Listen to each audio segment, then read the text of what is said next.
Welcome to Swapna's food world. ഇന്ന് നമ്മൾ ഉണ്ടാക്കാൻ പോകുന്നത് ഒരു അടിപൊളി റെസിപ്പിയാണ്. നമ്മുടെ ചപ്പാത്തിയുടെയും പൂരിയുടെ ഒക്കെ കൂടെ കഴിക്കാൻ പറ്റുന്ന നല്ല സൂപ്പർ ഈസി ആയിട്ടുള്ള റെസിപ്പി. ഒരു 10 മിനിറ്റിൽ നമുക്ക് ഉണ്ടാക്കിയെടുക്കാൻ പറ്റുന്ന റെസിപ്പിയാണ് കേട്ടോ. നമ്മുടെ മട്ടറൊക്കെ വെച്ചിട്ടുള്ളതാണ്, അതായത് ഗ്രീൻ പീസ് ഒക്കെ വെച്ചിട്ടുള്ള ഈസി ആയിട്ടുള്ള ഒരു കറി. അപ്പം നമുക്ക് എങ്ങനെ ഉണ്ടാക്കാൻ നോക്കാം. അതിന് മുന്നേ നമ്മുടെ ചാനൽ ആദ്യമായിട്ടാണ് കാണണമെന്നുണ്ടെങ്കിൽ സബ്സ്ക്രൈബ് ചെയ്യാനും തൊട്ടടുത്തൊരു ബെല്ലൈക്കൺ ഉണ്ട്, അത് ക്ലിക്ക് ചെയ്യാനും മറക്കരുത് കേട്ടോ. അപ്പം നമ്മുടെ ആലു മട്ടർ ഉണ്ടാക്കാൻ വേണ്ടിയിട്ട് ആദ്യം തന്നെ ഒരു പാൻ ചൂടാക്കുക. അതിലേക്ക് നമുക്ക് കുറച്ച് സൺഫ്ലവർ ഓയിലോ റൈസ് ബ്രാൻ ഓയിലോ ഒഴിച്ചു കൊടുക്കാം.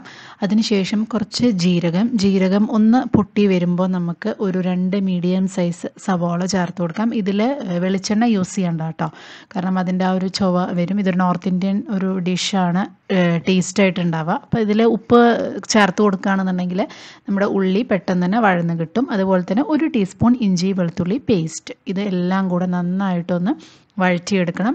നല്ല ബ്രൗൺ കളർ അല്ലെങ്കിൽ പിങ്ക് കളറായിട്ട് നല്ലോണം പച്ചമണം മാറി വഴന്ന് കഴിഞ്ഞാൽ ഒരു 2 മീഡിയം സൈസ് ടൊമാറ്റോ, വലുതാണെങ്കിൽ 1 ടൊമാറ്റോ മതി കേട്ടോ. ഇത് ടൊമാറ്റോയും അതുപോലെ ഉള്ളി എല്ലാം കൂടെ നല്ല വെന്തുടങ്ങിയ പേസ്റ്റ് പോലെ ആയി വരണം. അതിനുശേഷം നമുക്ക് ഇതിലേക്ക് പൊടികളൊക്കെ ചേർത്ത് കൊടുക്കാം. അപ്പോൾ ഞാനിവിടെ ഒരു 1/4 ടീസ്പൂൺ മഞ്ഞൾപ്പൊടി, അതുപോലെ തന്നെ ഒരു 2 ടീസ്പൂൺ മല്ലിപ്പൊടി, പിന്നെ നമുക്ക് 1 table spoon Kashmiri chilli powder ചേർത്ത് കൊടുക്കാം. അത് നല്ല എരിവുള്ളത് വേണമെന്നുണ്ടെങ്കിൽ 1 ടീസ്പൂൺ കാശ്മീരി ചില്ലിയും 1 ടീസ്പൂൺ നല്ല എരിവുള്ള മുളക് പൊടി, അങ്ങനെ ചെയ്യാം. ഞാനിവിടെ വെറും കാശ്മീരി ചില്ലി പൗഡർ മാത്രമാണ് എടുത്തിരിക്കുന്നത് കേട്ടോ. ഇനി ഇതെല്ലാം ലോ ഫ്ലെയിമിൽ പച്ചമണം മാറുന്നത് വരെ നന്നായിട്ടൊന്ന് വഴറ്റി കൊടുക്കുക. ഇതിൻ്റെ പച്ചമണക്ക മാറിയതിന് ശേഷം നമുക്ക് ഒരു 2 മീഡിയം സൈസ് പൊട്ടാറ്റോ ചേർത്ത് കൊടുക്കാം. അതും ഈ ഒരു മസാലയും കൂടെ നന്നായിട്ടൊന്ന് മിക്സ് ചെയ്യണം കേട്ടോ. അതുവരെ നന്നായിട്ടൊന്ന് ഇളക്കി കൊടുക്കുക. അതിനുശേഷം നമുക്ക് കുറച്ച് വെള്ളം ചേർത്ത് കൊടുക്കാം. ഈ പൊട്ടാറ്റോ ഒന്ന് വേവിച്ച് കിട്ടാൻ വേണ്ടിയിട്ടാണ്, ചെറുതായിട്ട് നുറുക്കിയിട്ടുള്ള പൊട്ടാറ്റോ ആണ്.